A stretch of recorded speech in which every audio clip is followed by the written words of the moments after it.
All right, so we are here today at Universal Music Group's head office for the Music and Brands Summit.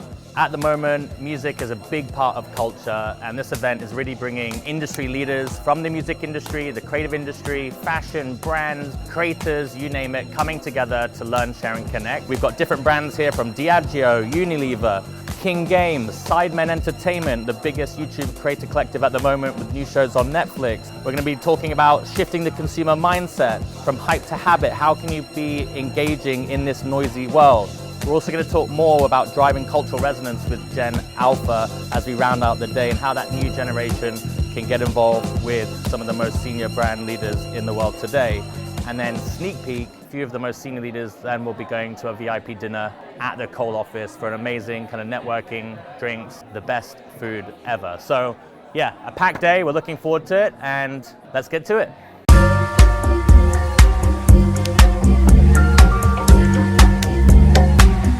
Good morning, how's everyone? Looking good. Well, I'm so pleased to start the day off with Tunde, rhythm versus algorithm. You know, I think what's happening to one of our most beloved bastions of culture, music, is a reflection of what's happening in the world at large. An obsession with chasing algorithm over audience means short-term wins are prioritized over long-term resonance. Nurturing talent has taken backseat to spreadsheets. Music is reduced to micro signals. So, no other than Tunde to come and help unpack all of that. They're widely celebrated for bridging the gap between the underground drum and bass scene from Manchester, big up, and producing and co-writing the majority of Lily Allen's multi-platinum album, All Right Still, including the global hit Smile in London. So, welcome to the stage, Tunde. Thank you. All right. Thank you, everyone, for speaking so far. We are now gonna do a lunch break, but after that session, I'm not gonna be performative and I'm gonna tell you how it is. The magic behind the scenes has to happen for the special surprise music performance. And what that means is that there is gonna be a sound check in here, and we would kindly ask everyone to leave the room. So we're gonna go outside, we're gonna use it as a networking break, we're gonna have conversations. You can leave your bags if you'd like in here, but we're gonna go outside, we're gonna network, and then we're gonna come back for lunch at 12:30. Thank you so much. Harry. It's confusing because he's Harry, you're Harry.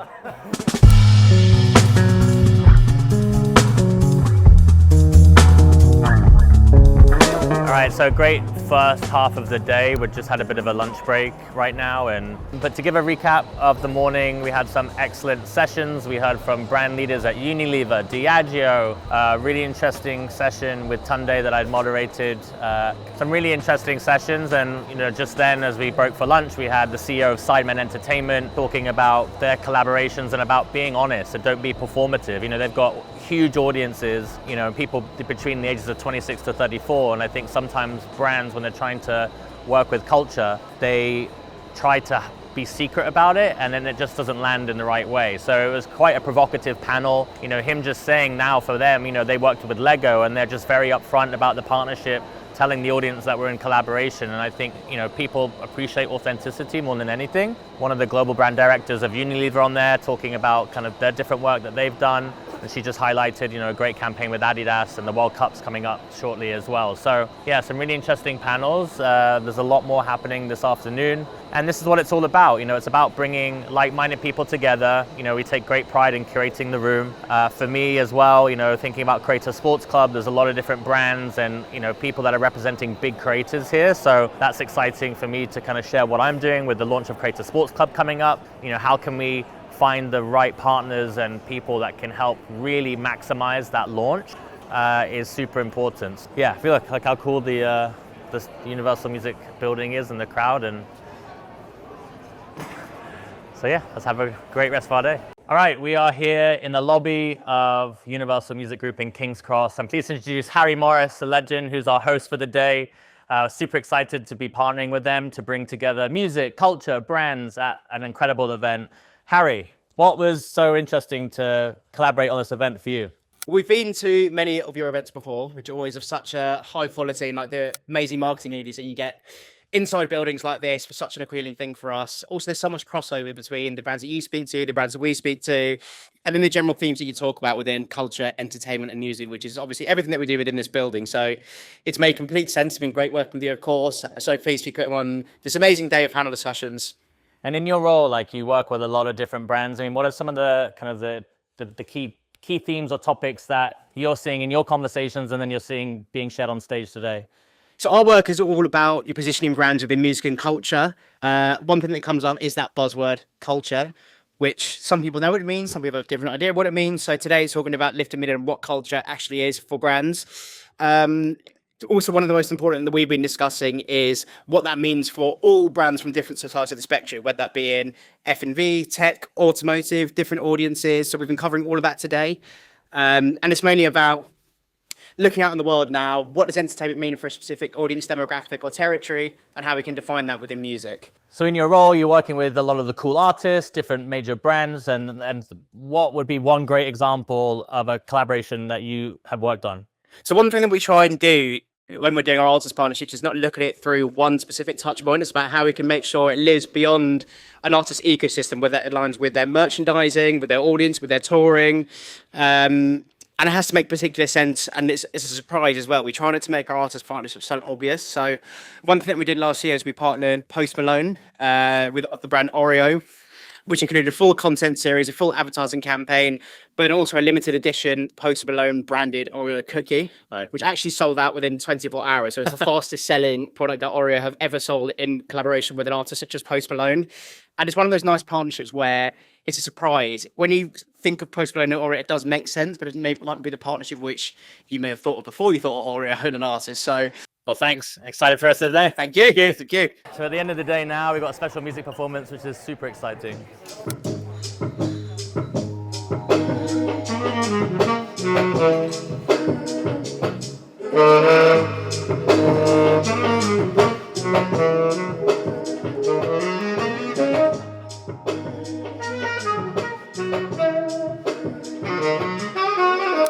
So we have had like the most amazing day being hosted by Universal Music Group. We're now here with a lot of the brand leaders and the senior cultural and industry leaders. And I think what's amazing is that you have the content, you have the insight, and then how can you build real relationships and connections? It's about building on that experience, creating lasting memories, and we do that by hosting an incredible VIP dinner. But we're so blessed that today the weather is absolutely fantastic. To create real memories, we find the best restaurants in London.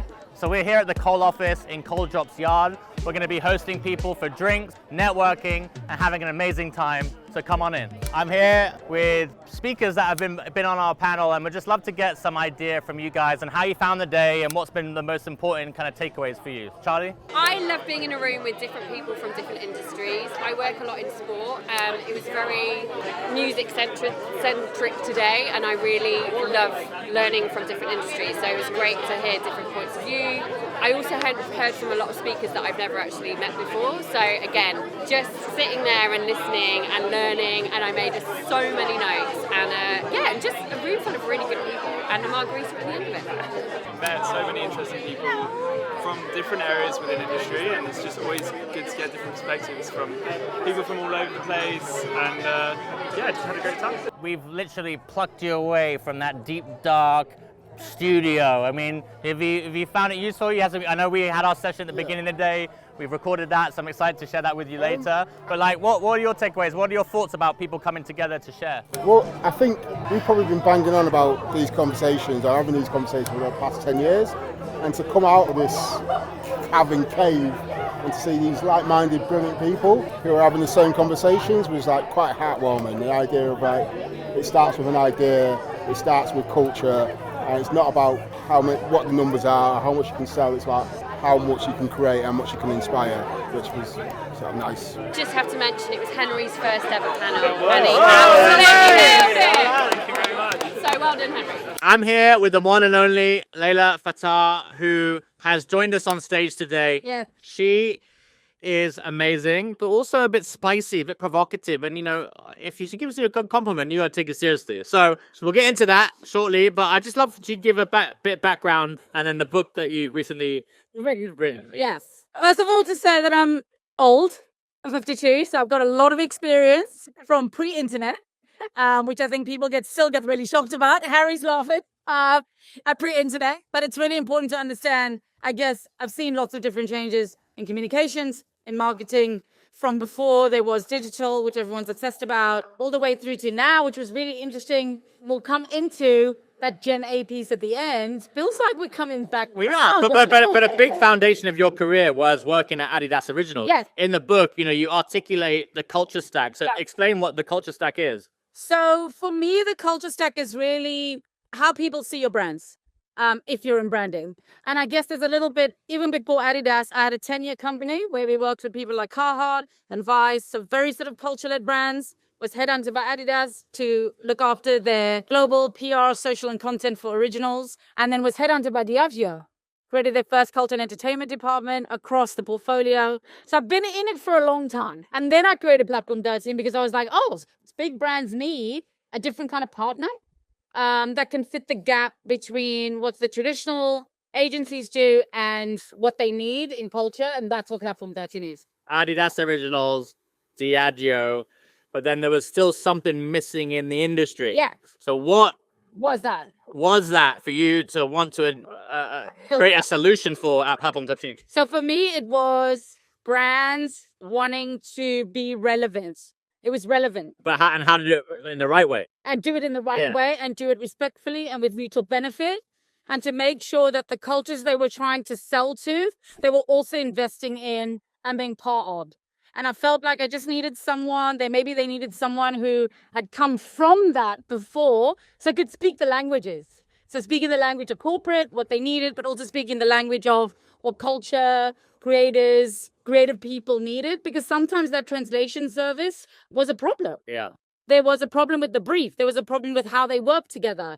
And I felt like I could offer that, having come from culture, but also having this mad experience in-house as well. And could you just give us one example that you worked on, like a brand collaboration that you're proud of? Yeah, so it was less about collaboration and more about how to work with what I call the cultural voices of a scene. So with Adidas, the re-release of Stan Smith is probably one of the biggest ones. And that was huge internally as well. I guess it kind of changed how they did marketing a bit, which was exciting to see. Yeah. And it was only because I'd never worked in-house, so I had no idea what I couldn't do. So I was like, why can't we do this? And why can't we do this? And corporate newbie, you don't know what's not possible, right? I did it how I did Spin, and that was new for them. I didn't work with any of their traditional agencies. And so they could see there's possibly another way of doing it. And that's why I was like, there's definitely a gap for this kind of way of doing things. So that was probably my biggest career-defining first moment. And then it kind of, there were a few more after that as well, but that was like the shift for me. Love it. On a global scale. Today, we've been at Universal Music Group. Yeah. A lot of panels, it's like culture. They love it. They love it. But what I love about you is that you wrote a book and you so articulately defined the culture stack. So what is that? So the culture stack is something, when I wrote the book, I have to go, how do I explain what I've been doing for 30 years? When I thought about everything, I created these new kind of frameworks that are non-academic, but actually rooted in real life and in my practice, right?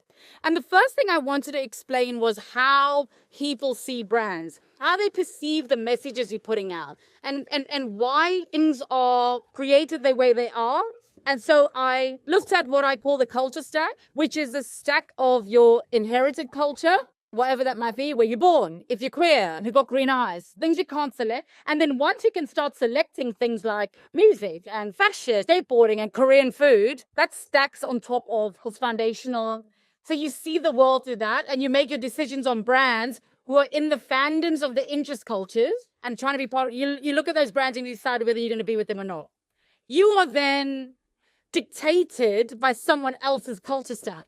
And that was a really interesting way of doing it. It's like how people see your brands, but then also how decisions are made for brands to act the way they do. And so it feels complex, but once you see it, you can't unsee it.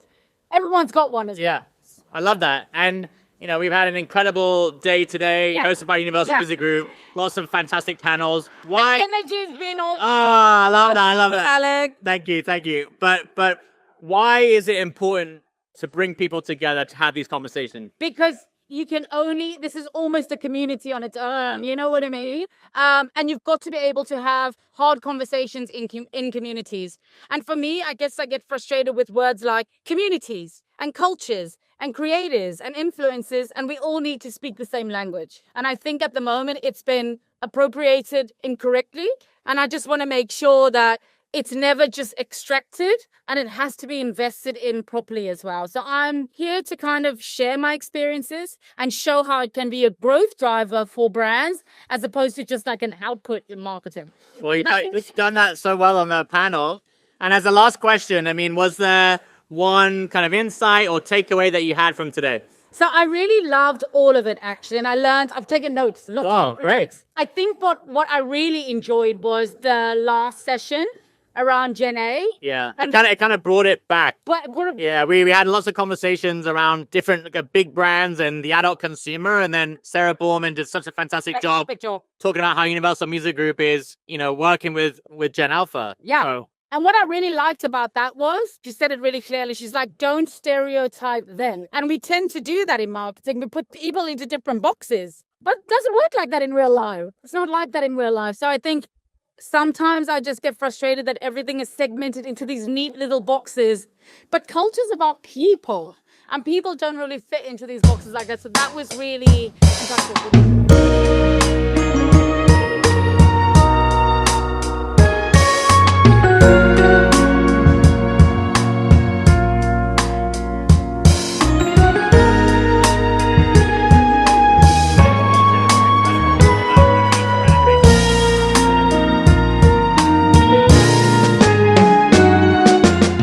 All right, so we've just wrapped here at the breakfast hosted by Attachment at Snaps HQ in London. A really interesting conversation, bringing people together to talk about how to create a memorable event. IRL is definitely back, and it was great to hear different people's experiences.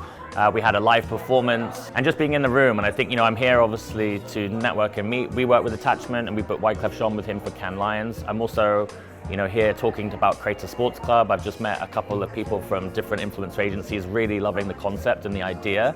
I'm excited because, coming to a lot of these events, we've been super busy. We've been at Cannes Film Festival. We're now back in London. We're here at Snapchat. We've got a dinner tomorrow night. And I really believe that these relationships start compounding. You have conversations on the phone, whether you're having conversations over email, but as you are meeting people in person, you're picking up where you left off, you're building real relationships. That's what really moves the needle forward. So, I've said this before, if you're an entrepreneur, if you're a founder, make sure that you identify the right events that you can start going to, put yourself out there, network, and you never know what will come out of it, because the serendipitous moments are the most interesting and exciting things that come out of the event. So yeah, busy day ahead. Super busy.